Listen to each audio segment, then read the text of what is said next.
All right, we're live. We're live.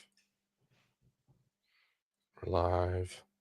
What's going on, everybody? Good morning. Good morning. Happy hump day. We made it halfway through the week, and I'm here with my guy, Pat Clarke, hails from wonderful. Now, Pat, where do you live in Raleigh? Like I what? live in Durham. You I live, live okay, in so you're Durham in Durham. proper. Okay. Oh, Okay. yeah. Now, So my you're not in backyard Raleigh. is literally city limits. I can get to Raleigh in like 2 minutes, 5 minutes, but no, I Yeah. live in Durham proper. That's awesome. I love it. I love it.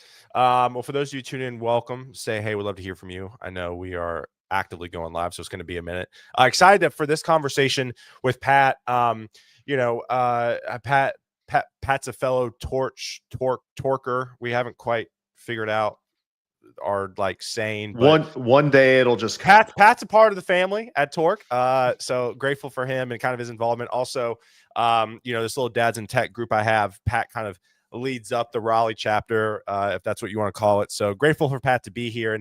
And we were chit-chatting backstage. We're like, where'd this topic come from? And we both agreed I probably posted something and he responded, and I was like, we should talk about it. So today's gonna be an interesting conversation around generalists versus specialists. I mean, this is a topic that I've been kind of seeing a trend with, and I'm excited to have Pat on because, I did confirm it with Pat before we went live. I said, just to make sure we're seeing the same thing. And Pat obviously agreed. So we're gonna talk about today, but first off, again, please say, hey, we'd love to hear from you. This is just a networking hang, right? I mean, what we do at Torque and what we try to do is cultivate these online kind of lives where you can connect with others. And so, please drop in, say, hey, let us know where you're tuning in from. Also, again, like I tell folks, connect with Pat. Shoot Pat a DM after this. Say, hey, it was great seeing you on Guidance Counselor 2.0. Pat will respond. He's wonderful. So again, just it's like I tell people, if you've been networking off the back of me for about 5 years now, you'd have a pretty expansive network, and that's what I want to continue to do. And that's really what our goal is at Torque, is just to open up our network to everybody for you to connect with. But before we dive in, we got some people tuning in. Michael, it's good to see you. Buenos dias. I know what that means. That means good morning. There you go. I really need to learn some Spanish between going to Guadalajara and then obviously in Spain last week. Jeff, it's good to see you. Jordan. John, it's good to see you as well. Kelly Vaughn tuning in. What up, Hey, Kelly? What are you doing where you have time to do this? Dads in Tech. There we go. Virginia, I love it. It's a good little group. We got some meetups happening next month. So if you're a dad or soon to be dad in tech, we'd love to have you. Let's see here. What else? Brett, it's good to see you from East Nashville. Brett runs the Nash JS meetup here in Nashville. I will be speaking actually next month. So super pumped about that. Turkeys equal torque. Yeah, you know what? That sticks. I like that. We'll call ourselves the turkeys. That's great. I like that a lot. A bunch of turkeys. Brett, I don't know what that means. So stop that. Jason, it's good to see you as well. As always, first and foremost, I'm a member of the AppRight Heroes team. Again, probably the only non-technical hero on a technical program. Check out Jason. Jason's going live today. I think it's 1 p.m. Eastern, I believe. Jason, you can confirm it. He's going live with Aditya, who's on the DevRel team at AppRight, doing some stuff with AppRight. I don't know what it is, but you should check it out. Also, we do a lot of cool stuff in Torque. We'd love to have you check out our community, torque.community. So check that out. Also, if you want to be updated when I go live with guests, shoot me a text. It's actually my number. It's not AI. Let's see here. What else we got? Yeah, LinkedIn user, please reveal yourself. I love it. All right, so Pat, let's give the people what they want, man. Who are you? What do you do? And we'll go from there. So, like we introed before, my name is Pat Clarke. I live in Durham, North Carolina. I have been working in web dev tech since 2007. Yeah. So I've been around the block a little bit, but only worked at 3 different companies in that time. That's I'm awesome. kind of a unicorn in that space. Yeah, for real. Right now, I work as a director of engineering for Lumen Learning. I'm going to pause for the comments. It's my favorite. Yeah. Any Severance fans, it's great. I feel like I told this with Pat. We are at Dads in Tech breakfast at All Things Open, AI in Raleigh or Durham. And I told Pat, I said, if I was in charge of Lumen's marketing, I would have leaned in heavy to Severance, because the fact that Pat works at Lumen is fantastic. So that's awesome. I love it. The worst part is I haven't started the show. I'm waiting until hockey playoffs. You haven't started the show? No. Oh, dude, you got to. It's so good. I know. My parents messaged me the other day, and they were like, I can't get into Severance. And I was like, you got to give it like a few episodes. I was like, the first like 3 episodes, I was like, what am I watching? And they're like, well, we're about on episode 3. And I said, okay, keep watching. But my parents aren't on Twitter. And I said, the fun part of Severance is all the conspiracy theories, like on TikTok and Severance. I mean, on Twitter and TikTok.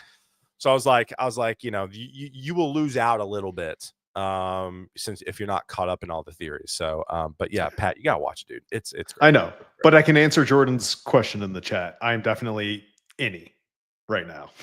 I love it. I love it. I love it. That's great. That's great. If you didn't watch it, you don't know what he's talking about, and that sounds weird. All right, so Pat, let's talk about it, man. Generalists versus specialists. I mean, there's a lot to break down here.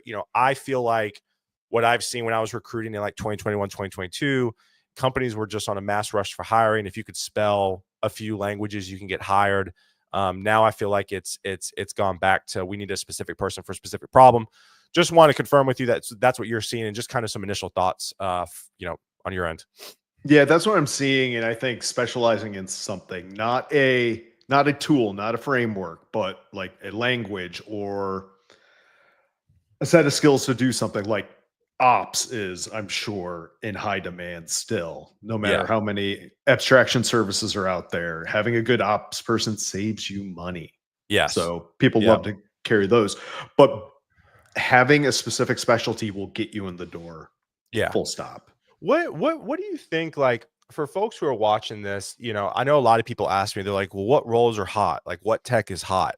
I'm kind of curious again, you are only one. It's what I always tell people. I'm one slice of the pie, right? One piece of the puzzle. And that's the same for you. But like, what are you seeing right now that's hot? What are you seeing what people are wanting? Maybe it's internal with you guys or just in general.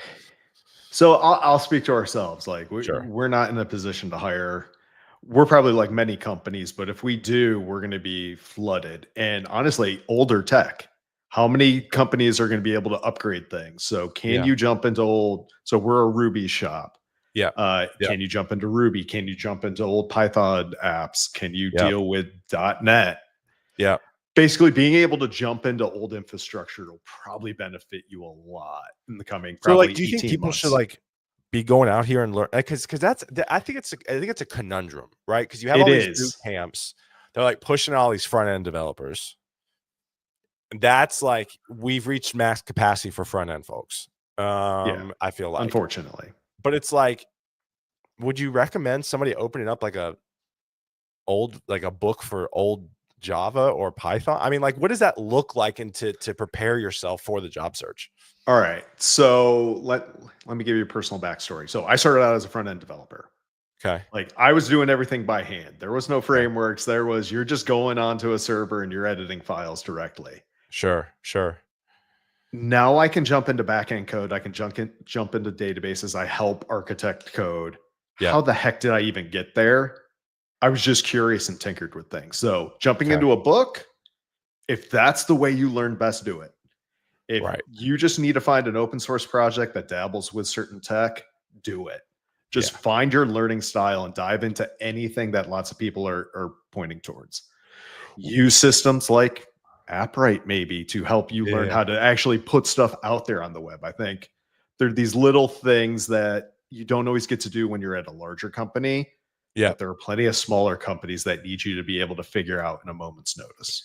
What do you think, like, from let's talk a little bit from the junior side, especially somebody who's in hiring like you, and really kind of junior mid, right? Let's say I know all the latest greatest and listen, I'm not saying to like drop everything you're doing from a front end perspective, but I just feel like there is a demand for more back end code right now, especially with the wave of AI, and just the heavy amounts of data that are out there. Can you talk about how somebody can best set themselves up for success if they just went all in on front end code for like boot camp? So that's all they've been doing. Yeah. If you're in a position, talk to your managers, get them to give you some small back end tasks, get you comfortable doing some of the easier stuff. So you ramp yourself into that. So everyone on my team has done a little bit of back end, whether it's, just pulling a piece of data from a database or updating a piece of data, but they're slowly getting the ball rolling just in case, hey, we have a huge need. We need to jump into a complex problem. Yep. Can you help us out? Or here's the real key.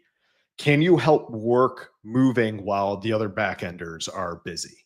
Like, if there is something stopping you from doing your job, can you get past that roadblock yourself? How does somebody work on that? I feel like that's like not really It's taught. there is no direct answer. I Yeah. I probably tried 2 3 different things with different individuals, and we're still figuring it out ourselves. Gotcha. Yeah. From a one thing you said when we kind of jumped into this was like don't learn a framework, learn a language. Like, Yeah. can you expound on that a little bit?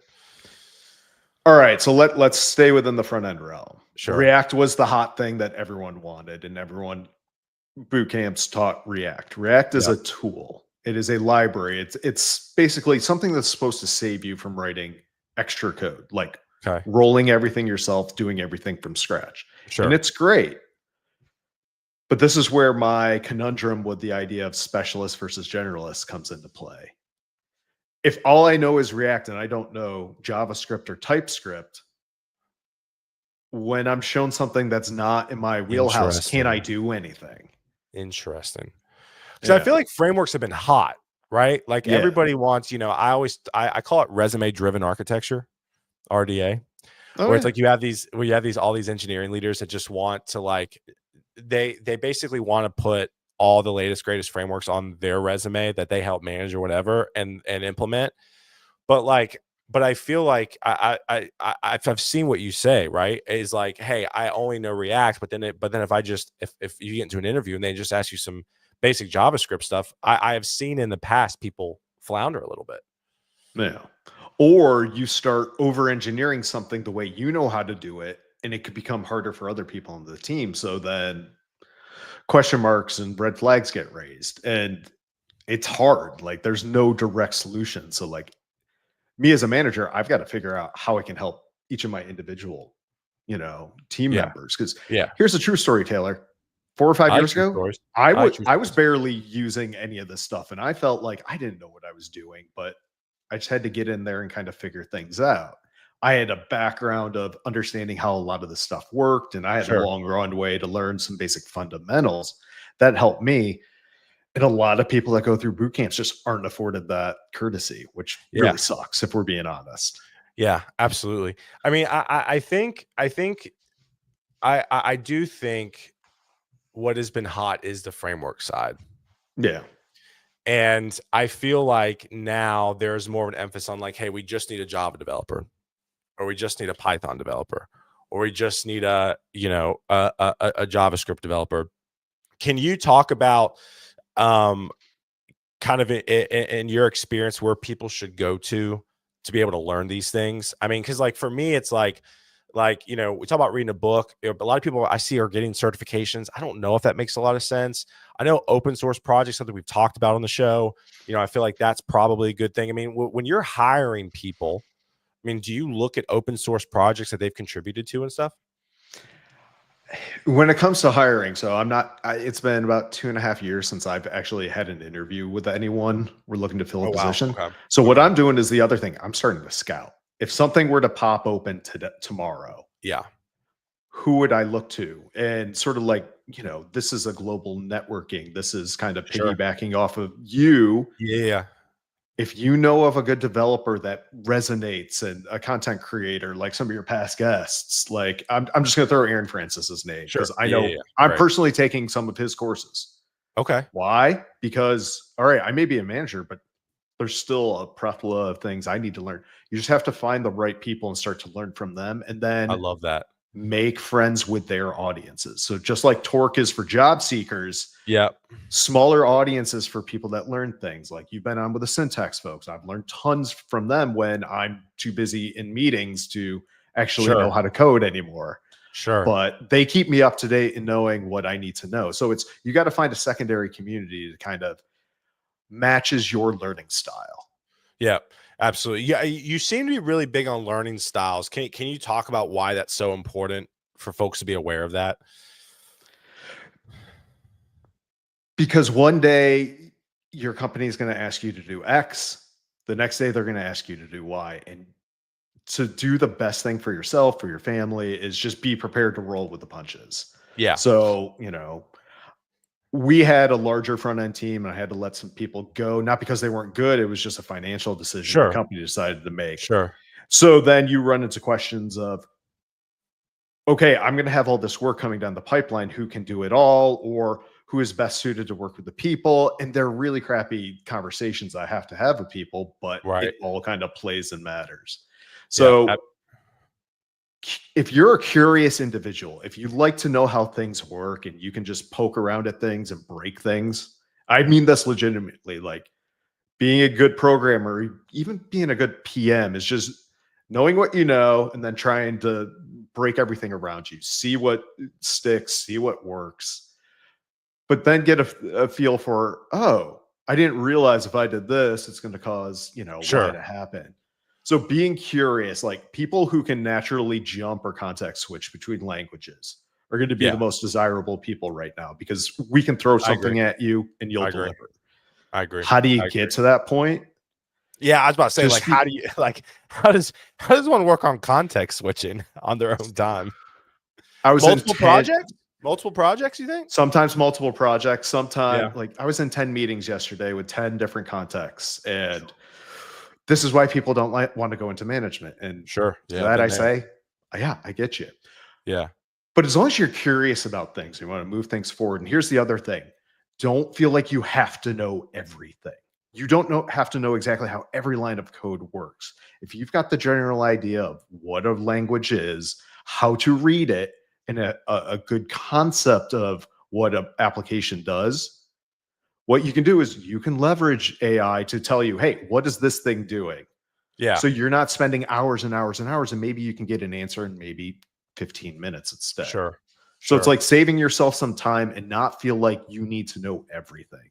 That's Yeah. probably the biggest thing I see is people just want to know every context. They want to be able to do everything a senior is doing without going through all the times a senior has made a mistake, Yeah. introduced a bug, got burned by something. They Yeah. have a little bit of an advantage now where they can get to an answer a little quicker with a lot more help. That makes sense. That makes sense. I want to get to Jordan's question here. I often jump between ops tasks like setting up and maintaining VMs and full stack development for my job. Is it easier to market myself as a DevOps or full stack or even back end right now? Yes.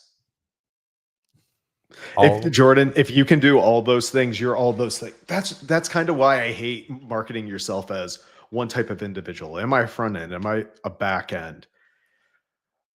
Jordan, honestly, if you can do those things, you are like a gold star. You are a person I Yeah. would love to hire Yeah. because ops tasks get very difficult. Being able to maintain a VM, that means you're going to help other people do their jobs. That just makes you more and more valuable. Yep. So maybe when you're applying for something, you You have to market yourself as a specific role, but you say, yes. but I can also do X, Y, and Z in a pinch. Yep. Absolutely. Absolutely. Let me see here. Kind of going through just look at the comments here. I could listen to Pat all day long. Great voice. XOXO, Roxy, keep your oh, friend. thank Um, you. let's see here. But all jokes aside, learning another language outside your native is a yes, yeah, yeah, 100%, 100%. So let me. One thing I want to kind of focus on. You talked about breaking stuff, right, Yeah. and tinkering with stuff. Like, would you recommend folks to get comfortable on their spare time, like breaking things and figuring out why things are broken? Because I feel like there's this discourse of like everything's got to be great. I got to know everything, kind of like what you said. But in reality, Mm. I feel like you're going to learn from your mistakes more than just trying to be this like overly polished engineer.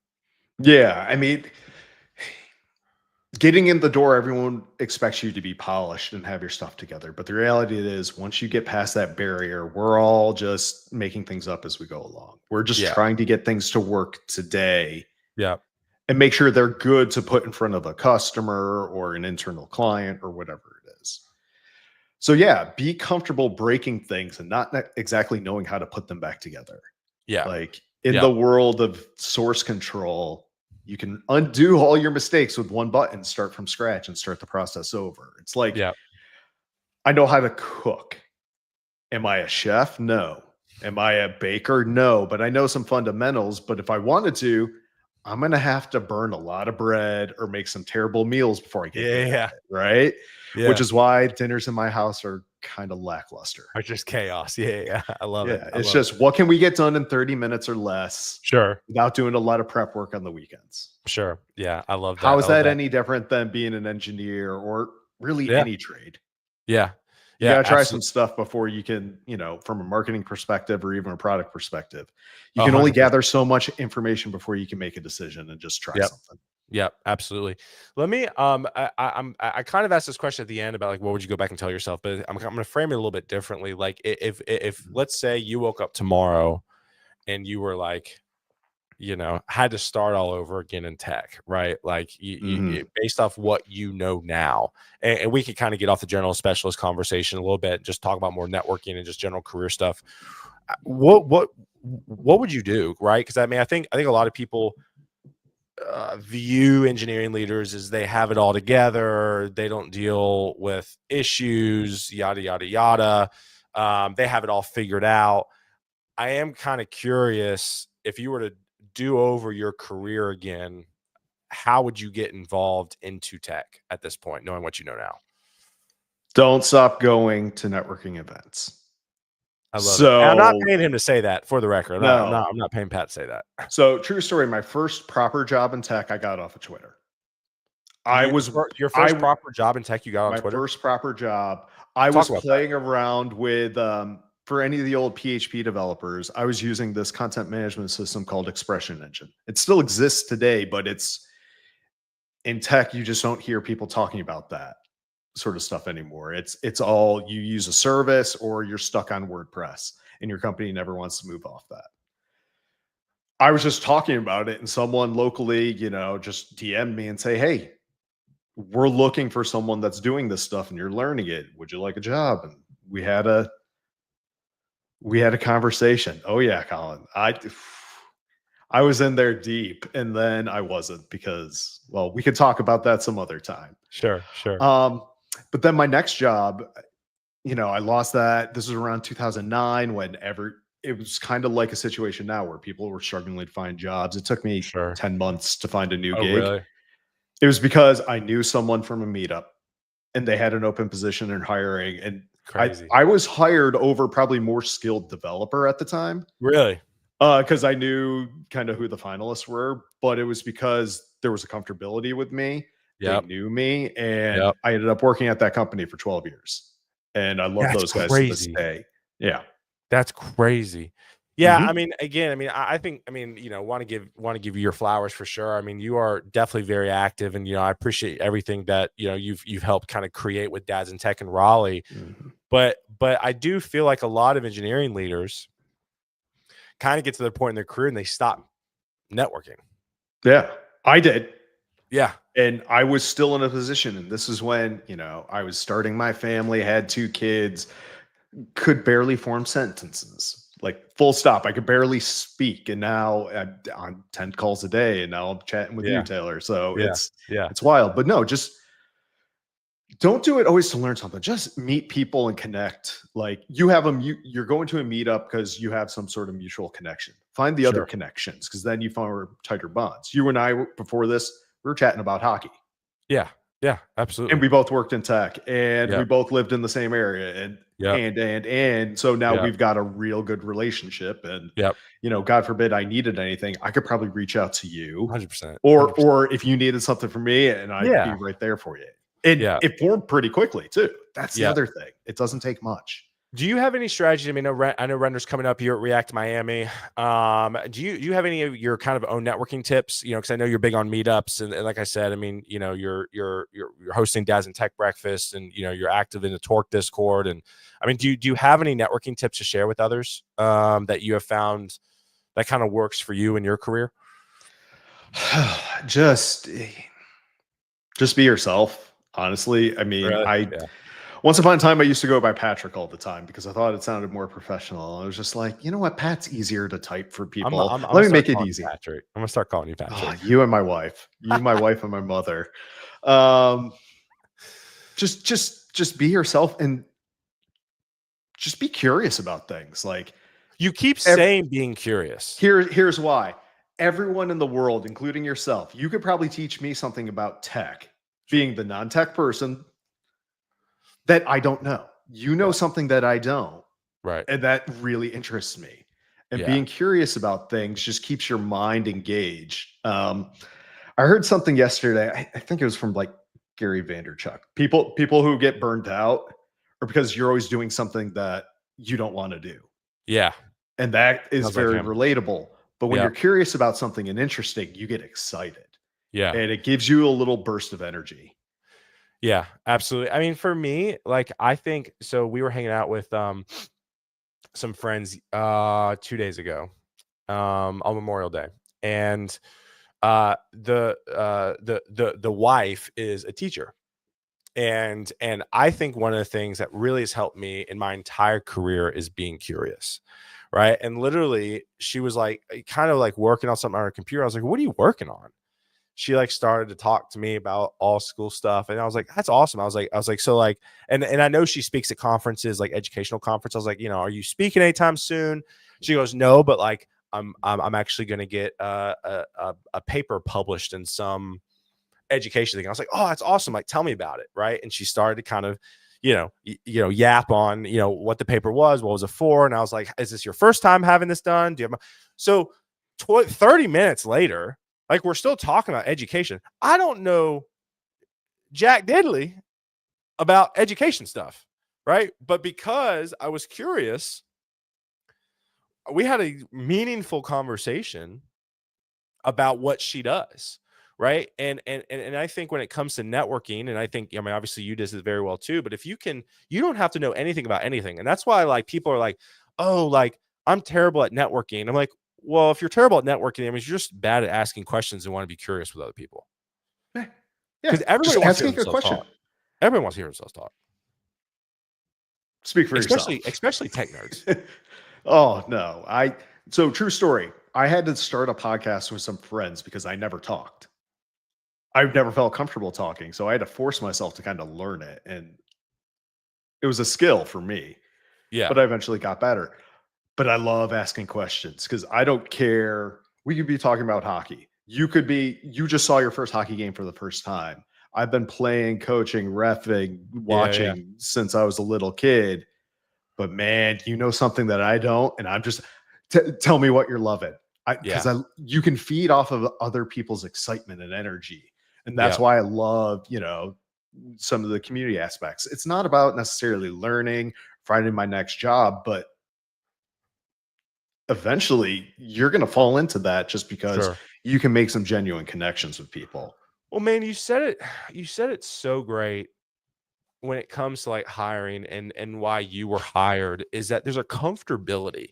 Like I think people, I know you haven't hired in a minute at Lumen, uh but I think like what I have heard, and I'm sure you've heard online too, is that companies don't have the affordability with these big budgets to take chances anymore.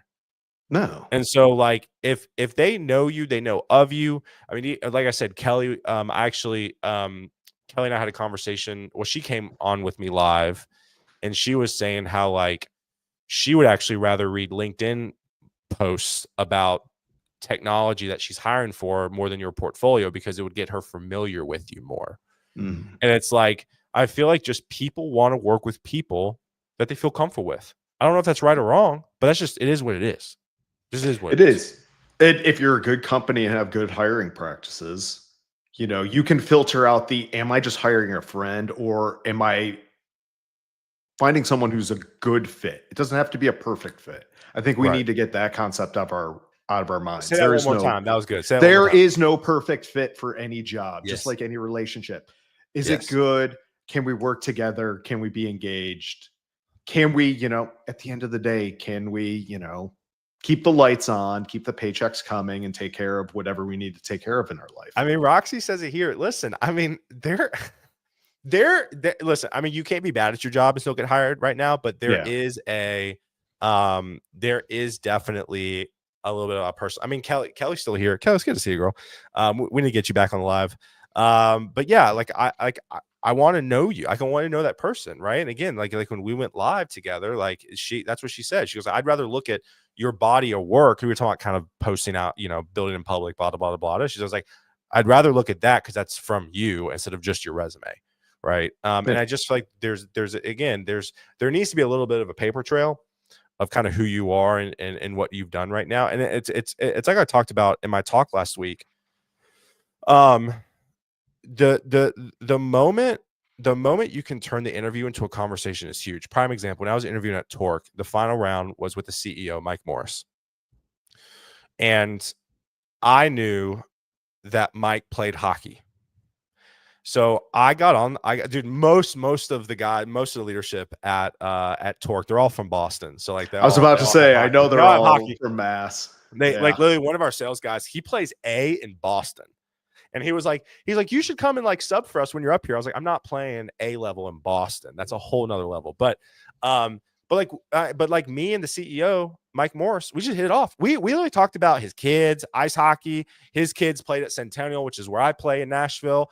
And then like by the end of the conversation, he was like, all right, do you have any questions for me? And I was like, no, we're good. And like he didn't really talk about anything like from the job. So now not every interview can be like that, but I think the more that you can make the interview a conversation, the better.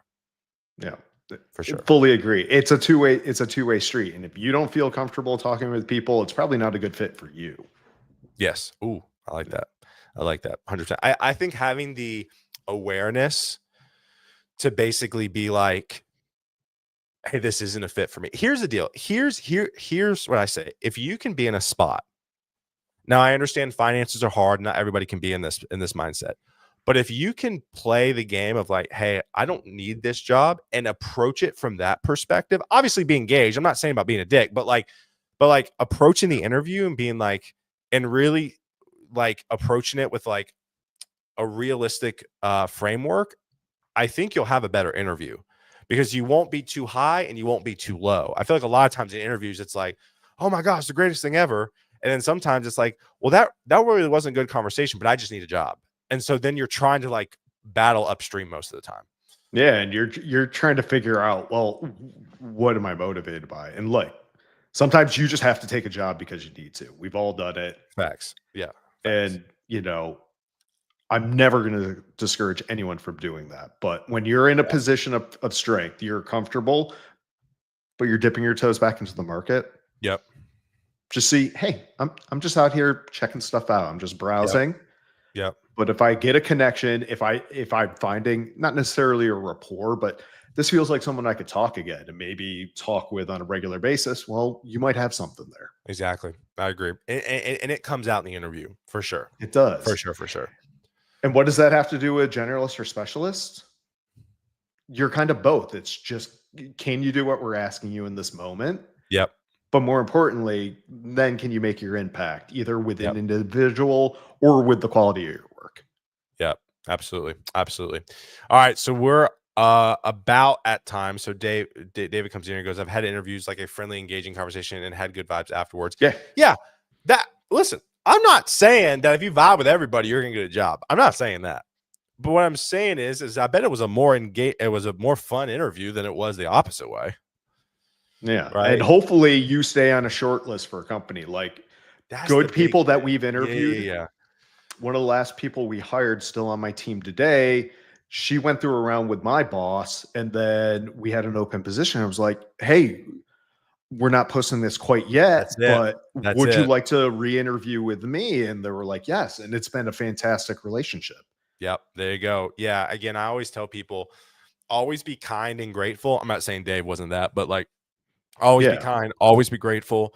Thank you. All good, and move on. Because if you were their second or third and their first choice got another job, they're going to go with their second or third. So you will be on the short list. But yes, I totally get that.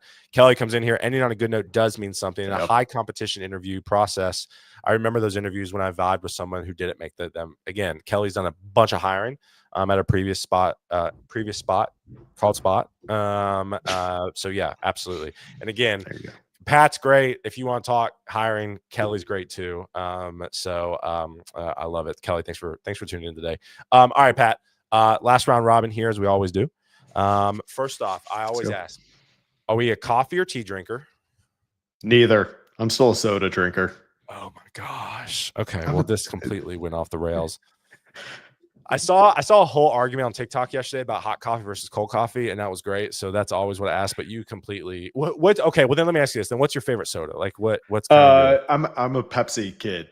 I always have been. Family worked for the company, and now I live in North Carolina. Yeah. Oh, for real? Yeah. So we'd go on vacation like once a year, and there would always be Pepsi there, and that'd be the one time I get to have it. And it's just sweeter and has more caffeine. There you go. I love it. It's a dangerous combo. But no, the answer is tea. How many Pepsis do you have a day? Be honest. One at most. I'm trying to be responsible. What?